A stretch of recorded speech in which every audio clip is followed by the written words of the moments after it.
Last year I posted a video called How to Start a Food Forest the Easy Way. And then a few months later I posted a poll saying, what are you guys interested in?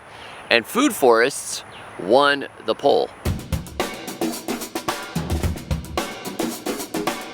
I started planting this food forest at the very end of 2022. So we are about a year and a half into it. A lot of these trees were transplanted over from our old Grocery Row Gardens when we had to move out of our rental place. Some of them were added later. This tree right here, this is from Sam at Scrubland Farms. This is a Thai mulberry, and it is just got some insane, big, beautiful mulberries on it, like that. And this is just a very young tree. It's gone through some drought. It's gone through some sad times, but it's come back, and you can see, right, this growth right here, this is since it woke up this spring. So what is that? 1, 2, 3, 3.5 feet of growth just this spring. Maybe another 3.5 to 4 feet right here. This is going to be a big tree pretty quickly. This one branch got droopy, fell over. So you can see this branch is coming up to replace it with another 4 feet of growth. Mulberries are just one of those fast producing trees that it's the first thing I put into any food forest system. If I have a mulberry, I stick it in the ground. And you can see right here, this is an area where we have created an island. We put down some cardboard, threw some mulch over it, and then I mow along the edge. You can tell that I've mowed along the edge because it's exposed to the cardboard. But if you put your trees in the ground and then as you get mulch material, you make little islands around them, you can get little oases of growing space for vegetables like these eggplants and pollinator plants like this Mexican sunflower behind it. This is Tithonia rotundifolia. This is the annual Mexican sunflower, and the butterflies and the insects love it. And then I've got some sweet potatoes that we put in the ground here. I just stuck slips in the ground and they're starting to run. And I have a African jelly melon, which is our first year growing those. We'll see how they do. But you make a little island like this and you improve the ground really quickly and you kind of take out your weed competition. But you don't have to start like this. We just stuck trees in the ground, this American beautyberry. Stuck trees in the ground and then we start kind of working around them as we have the opportunity. So we mow around them, we do chop and drop. You know, we take whatever pieces of stuff we have and feed it in there.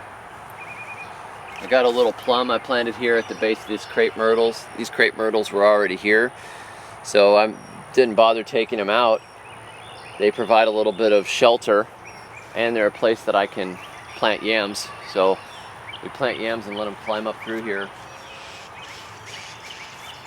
At the base of it too, I already had these wild blackberries, which we've gotten a lot of berries off of. They tend to be really nasty to run around because they've got horns on them.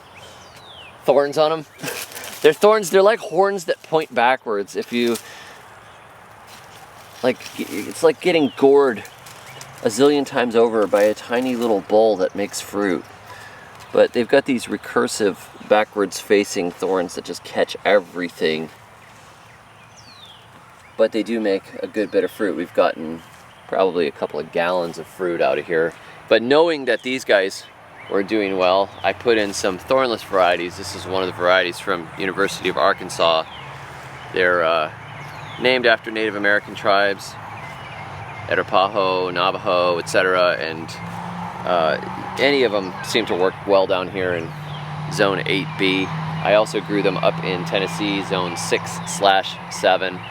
They're productive, thornless blackberries. So if you have your regular blackberries growing, you know that you could have your thornless ones growing because they grow in the same soil. So this is last year's growth, which is making some berries on it. And then this is this year's growth. They're starting to get established now and they're getting more vigorous and being happier. But you can see it's just weeds around here.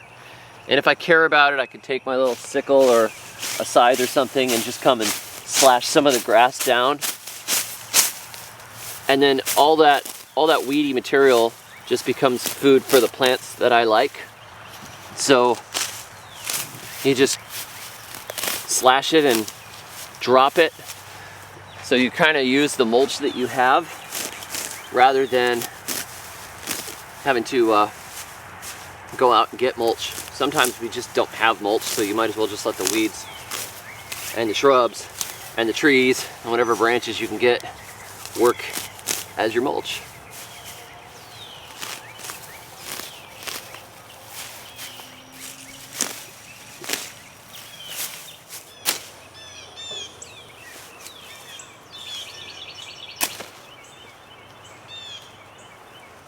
My son makes these hand sickles. This is cherry wood. A tree fell over, so he's been making handles out of that, and then he hammers out this metal on his forge. And these things are just awesome. You can cut and weed and gather material for rabbits, and it's just a really nice little garden tool, and handmade, which is even cooler. In an effort to create some sort of order in here, so first of all, we just walk around and we put trees down, and then around the trees we plant some shrubs, and then around the shrubs we plant some chop and drops and some nitrogen fixers, like this little chop and drop right here. This is Tithonia diversifolia. This is the cousin, the perennial Mexican sunflower, which makes a lot of mass. This thing can easily get 15 feet tall this year, and that provides us with mulching material.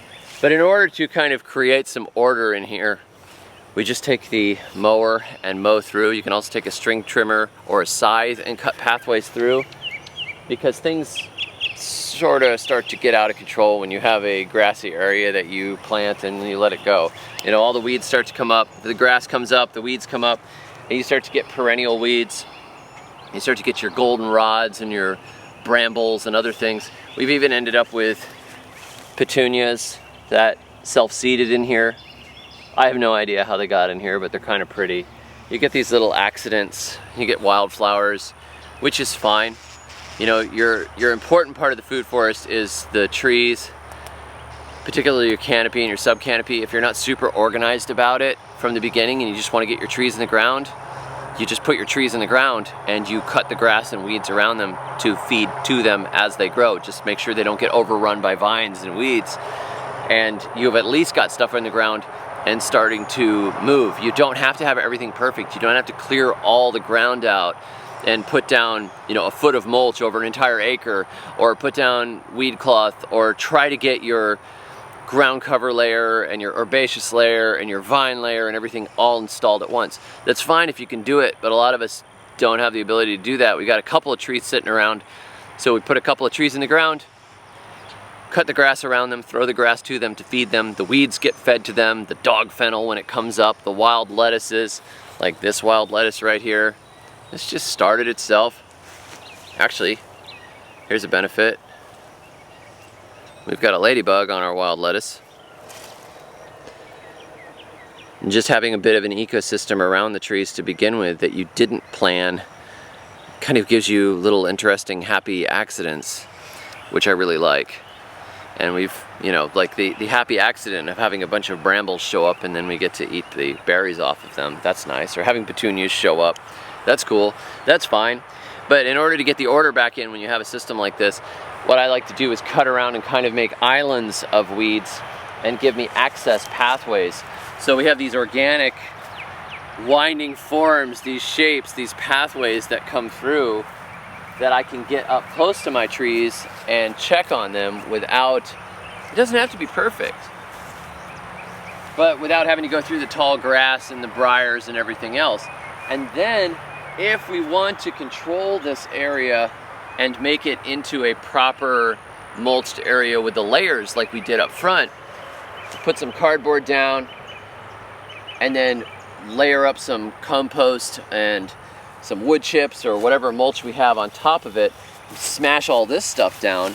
And so we would start the edge of our island where we've mowed, mulch around these things, and then we could put in our ground cover layer, then we can work in some herbs and some flowers and whatever else we want to add in there, and some smaller fruits, and we can create a little island. Like right now, you know, these little gingers here would probably benefit from having mulch around them and not having any grass competition. But I can come out here with a little sickle and just slash stuff around and clear them out, you know, in a minute or two here and there, feed the grass that exists. So, you know, there's ideal and perfect, which might be to have the entire thing all mulched and cleared, and there's no weeds and there's no randomness, and everything is under control right from the beginning. And then there's real life, where you have a few minutes here and there. So you got to get your trees in the ground. Like I said in my video about creating a food forest the easy way, analysis paralysis is why you don't have a food forest. A lot of people I talked to said, I don't know where to start. I don't know where to start. Go outside and stick some trees in the ground. And if it's not perfect, fine. Most of them are probably gonna live. And over time, they'll get bigger. And if you don't have every layer perfect, if you don't have all your light and your energies and all those special, perfect, precious little things correct, you just kind of use iterative design and you work as you go, and you say, that didn't quite work there, I'll prune some of that off. This area here, I'd like a path through here, so you clear a path through here. I don't like how those weeds are getting so tall over there, so I take a weekend and I smash them down with some cardboard and I mulch on top. But you're getting something done, you're getting things in the ground.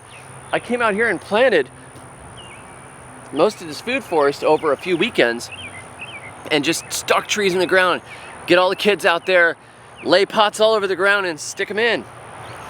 Stick them in and then clean up and work as you go. So this Galangal ginger now is gonna overshadow that grass. We're just kind of selecting as we're going. Last year we had pigeon peas in here. Pigeon peas do not produce well here. They're a tall nitrogen fixture. It takes a long time. Actually, it takes a long time to produce.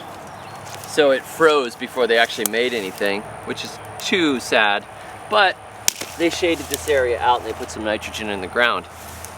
So there's probably some good effects that it's had on this pomegranate right here, which is in bloom for the first time. Maybe we'll get some pomegranates. You know, the idea of everything being perfect right from the beginning, of making the perfect plan and having it work out, is just not really in line with the way nature does stuff. You're not going to be able to plan a perfect system. You might be able to plan a pretty decent system, and that's fine if you like to plan. But also, if you were to look at nature, look at how the seasons change. Look at how many seeds get dropped on the ground from a single oak. What, 10,000 acorns, 20,000 acorns, who knows how many acorns getting dropped every single year. Some of them grow up to be oaks, some of them do not. And over time, systems change and evolve. The forest isn't always staying the same. You know, you're shooting for a forest of food in your yard, but sometimes things grow over each other, sometimes trees die. If you look at the woods, a gap appears, different species show up that haven't been there for a long time, different animals move in and they come through and they migrate, different times of the year. There's a lot of different things that are happening, and if you try to think, this is just the static photograph, this is the final picture that I exactly want in my food forest, you're not really working with nature in succession so much as you are trying to impose a system on it.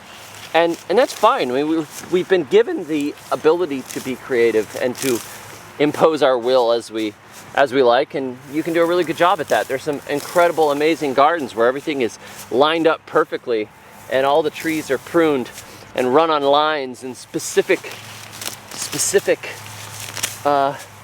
patterns are built and created all the way through. So that's fine. But I think a lot of you, if you're thinking of a food forest, aren't you kind of thinking of a woodland with surprises around different corners where you don't exactly know what's going to happen from time to time and how it's gonna play out? I think that way. I like to go out here and say, what's coming up? What's been self-seeded by the birds? We had wild plums show up in the past. We've had different butterflies and birds show up that we hadn't seen before. We've had wildflowers and mushrooms and all kinds of exciting things happen. So I just plant a whole bunch of stuff and I work around it, and if they start to grow over each other, I might take a limb down here and chop something through here and cut a new path over there, do a little pruning, take a non-productive tree, cut it down and feed it to another tree. You don't have to get really hung up on trying to make that perfect system. Just plant a bunch of stuff. How much lifespan do you have? Probably not as much as you would like.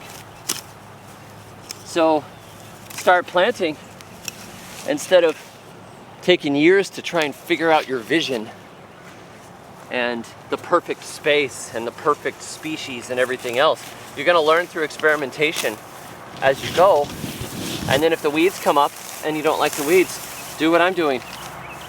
Throw them to something you do like this persimmon tree, which is going into fruit here.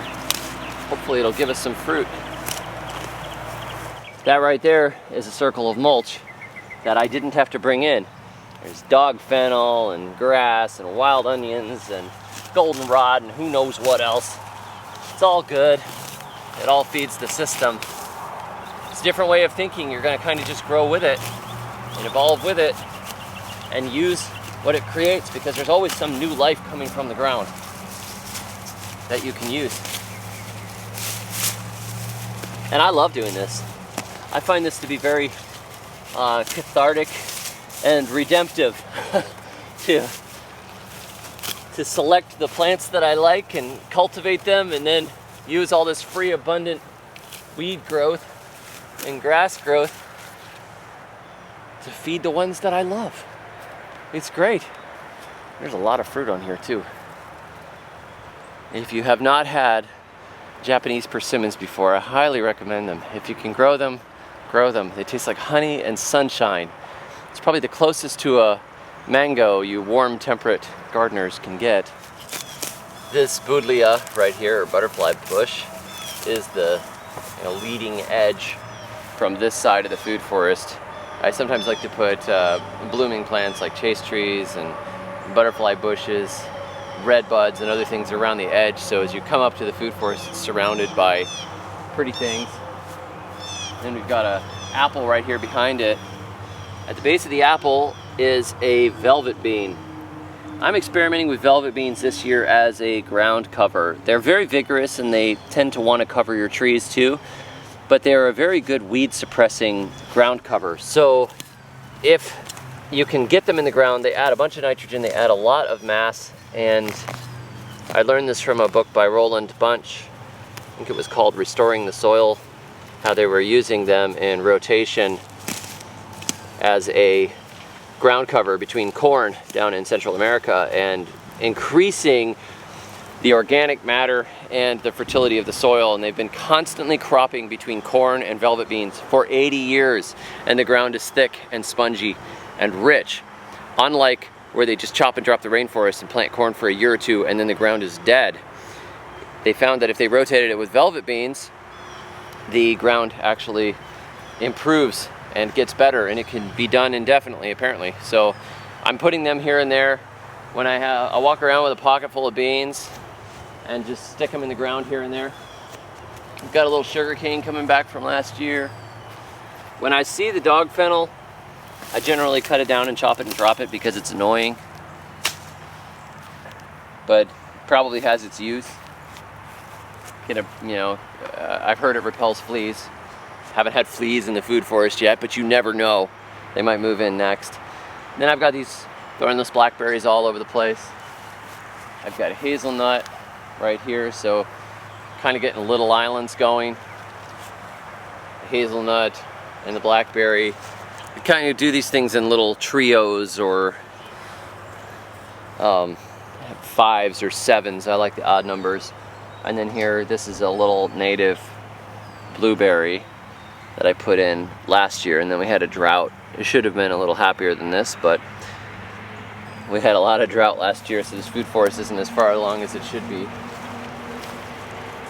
I've got black walnuts that are popping up in the ground here. I threw black walnuts all over this area and just let them get stepped on into the ground. Some of them I stuck in the ground on purpose, but not because I want black walnuts to be part of this, but because I can let these grow in the ground until they get a few feet tall, and then when they go dormant in the winter, I can pot them up and plant them elsewhere or put them in my nursery. So they're actually useful. They're just growing here, and then I could put them elsewhere when I want to. Black walnut is kind of hard to work into a food forest because it has allelopathic tendencies, we should say. Got a little pear here. This is a black cherry that seeded itself. And this is more of those very thorny wild brambles. And I put irises in here too. The irises are done blooming already, but they're very pretty. Sometimes if I get an extra bulb or some flowers or an ornamental plant, I'll just stick it out here too. The more the merrier. It's not that you're deliberately companion planting, you're just sort of incidentally companion planting. This is kind of a middle weird island here that I put some cassava in last year. Some of it is coming back from the ground, like this one, and some of it seems to have died in the freezes. The combination of the wet weather with freezing temperatures seems to make it rot in the winter sometimes, and it doesn't come back. Sometimes it does, sometimes it doesn't. This is pokeweed, one of my favorite chop and drop plants. I often let it seed itself around, or I'll throw the berries around when they make berries. You can eat the leaves with multiple changes of water and boiling and all that sort of stuff apparently, but I'm not going to work that hard for greens, and I just don't feel like it's supposed to be eaten, so I don't. This is a plum. This was started from seed about 3 years ago. It's really kicking now. It actually bloomed this spring, but it didn't set any fruit, so maybe next time around. I stuck in some random transplants here and there. This is Celosia argentea, which is a good green from the tropics. I'm hoping it'll start self-seeding in here, but I started some from seed and then I've just stuck transplants out. And it's next to this saw palmetto. We're a little north for saw palmetto, I think, but hopefully it'll live. I've tucked some in the shade and some in the sun. We'll see if some of them live. I got about 12 of them for a good price, so I figured why not? We'll see. Ground cover layer here can be created without getting rid of the grass other than mowing it. If you are willing to put pumpkins and watermelons in, you can mow the grass really, really short and make mounds. Like in here, you could see this is a mound of compost. There's bones in it.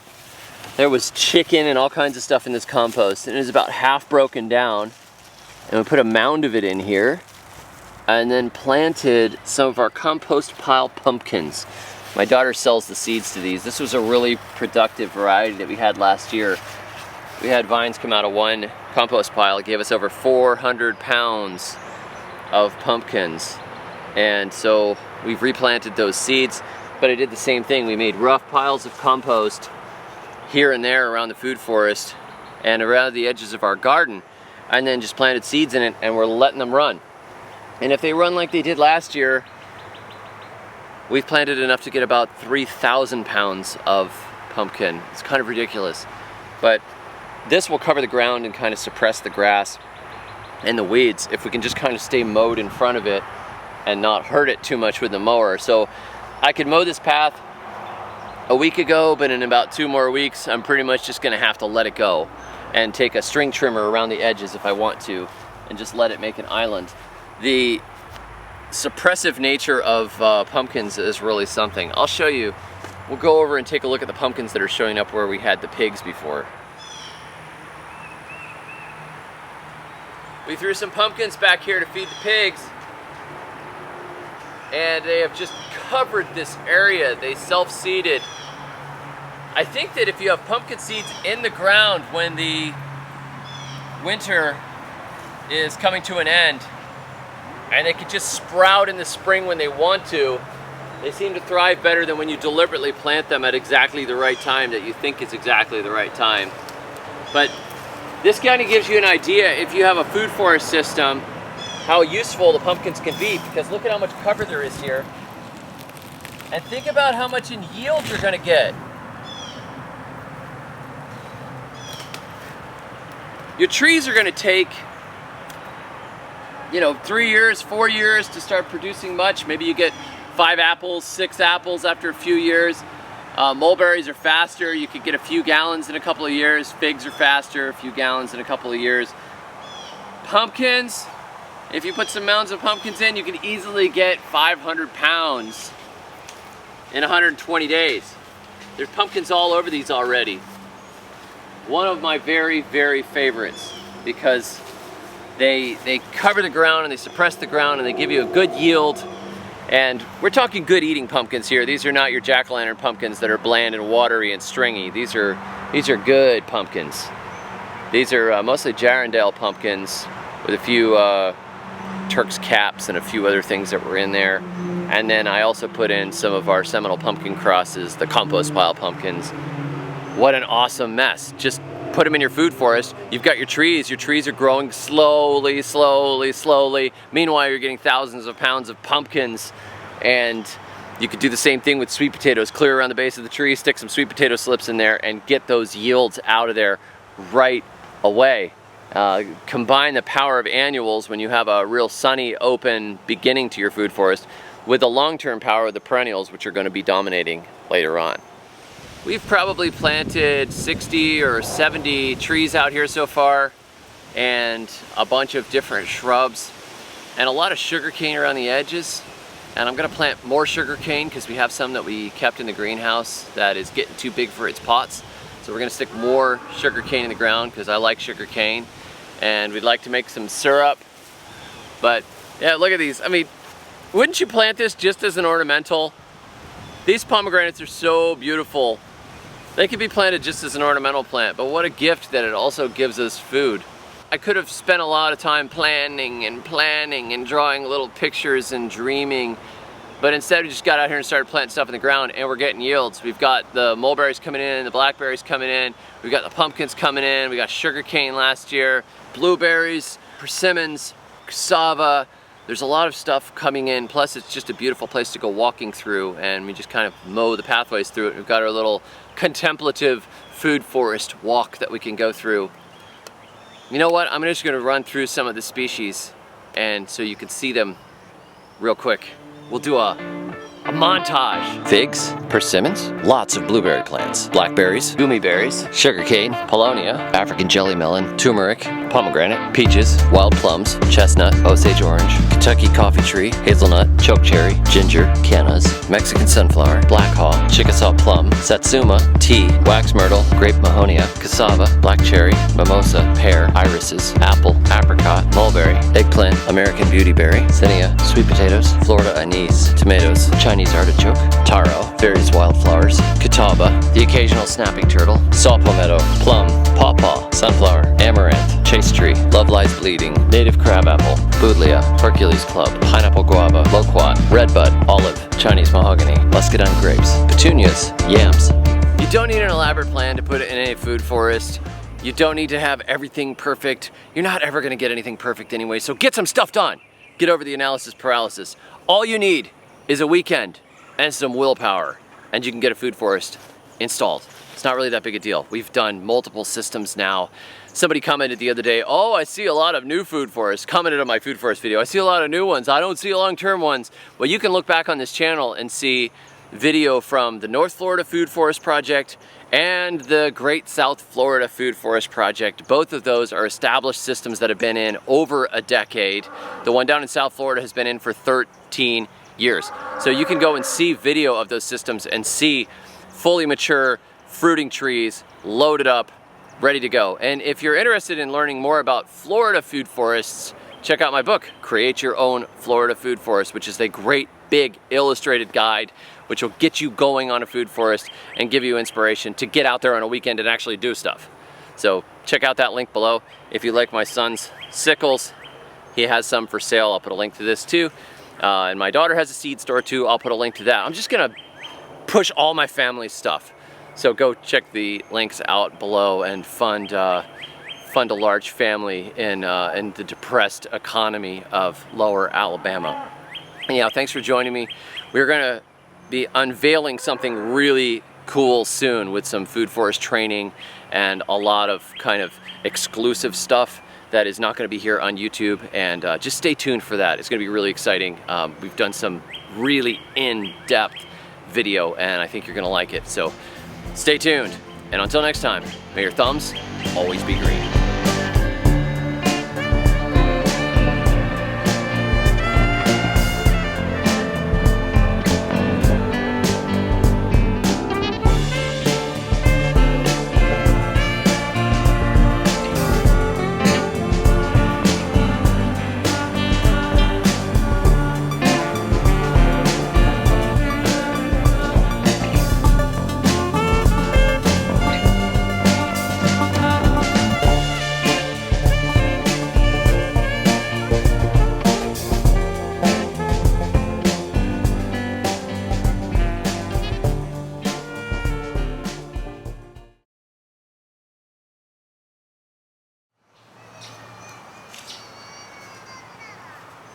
Check it out, we got an alligator snapping turtle in the food forest.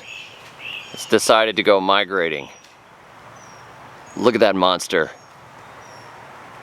Isn't that cool?